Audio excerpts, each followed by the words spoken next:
This is the Stockburger W10 Wind Speed Indicator from the 1980s.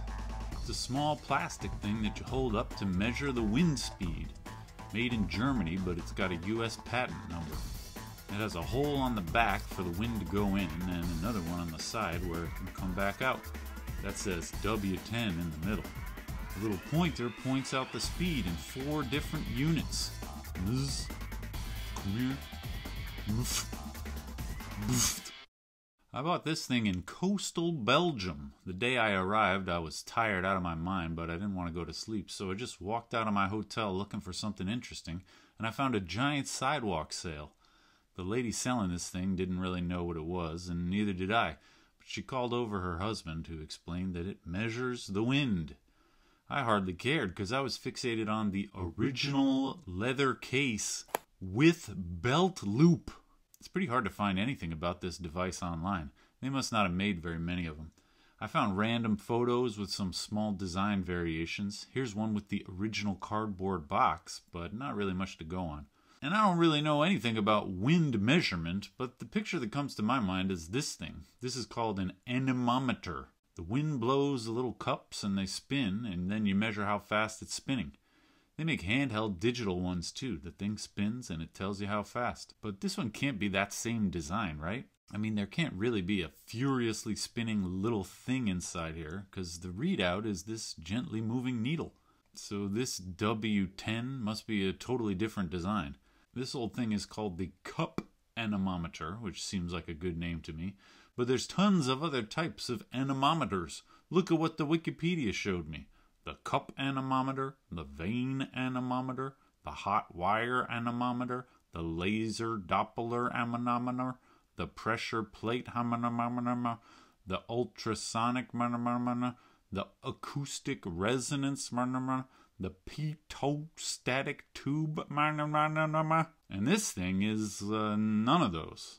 I got the patent from 1986 by Hans Stockburger from the very real-sounding town of Villingen-Schwenningen in Germany. I guess the concept is most similar to the pressure plate anemometer. This here is a design by Robert Hooke, famous Napier Bones hater. This actually wasn't the first anemometer. The Italian Leon Battista Alberti did it first in 1450. Anyway, the wind blows and the force of the wind pushes the plate up, but gravity wants to pull it back down, and they meet in the middle somewhere, and there's a scale written on this circular part that tells you the wind speed. Simple and elegant, I would say. Stockburger's design is the same idea, but it's not based on gravity. Its little channel directs the wind to travel in a circular motion inside this thing, and then it comes back out the hole on the side. And inside there's a little spinny thing with fins on it that act like plates for the wind to push against. The spinny thing never spins all the way around, though. It's attached to a circular spring that holds it in place. So the force of the wind pushes on these plates, but the spring wants to hold it still. And they meet in the middle somewhere, and that tells you how strong the wind is. All right. They got 4 different scales for whatever units you want. We got meters per second, kilometers per hour, miles per hour, and BFT. This is the not-so-famous Beaufort scale, invented by Sir Francis Beaufort in 1805. It's not really a scientific scale. It was meant to be used by mariners without any measurement apparatus, just by looking at the water. Beaufort number 0 is called calm. That's no wind at all, observed when the water surface is like a mirror. Beaufort number 4 is called moderate breeze, characterized by small waves becoming larger, fairly frequent white horses. The Beaufort scale isn't exact, but it's good enough for what it is. Anybody on the ship can just look at the waves and then tell their friends back home how windy it was. Anyway, we got to try this thing out, right? The day after I got it, I took it out to the beach in Ostend.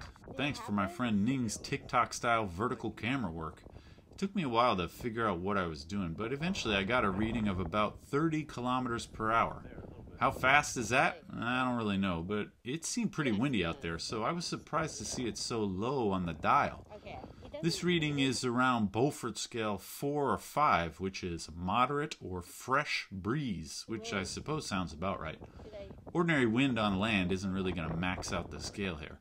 This thing goes all the way up to Beaufort scale 10, which is strong enough wind to uproot a tree.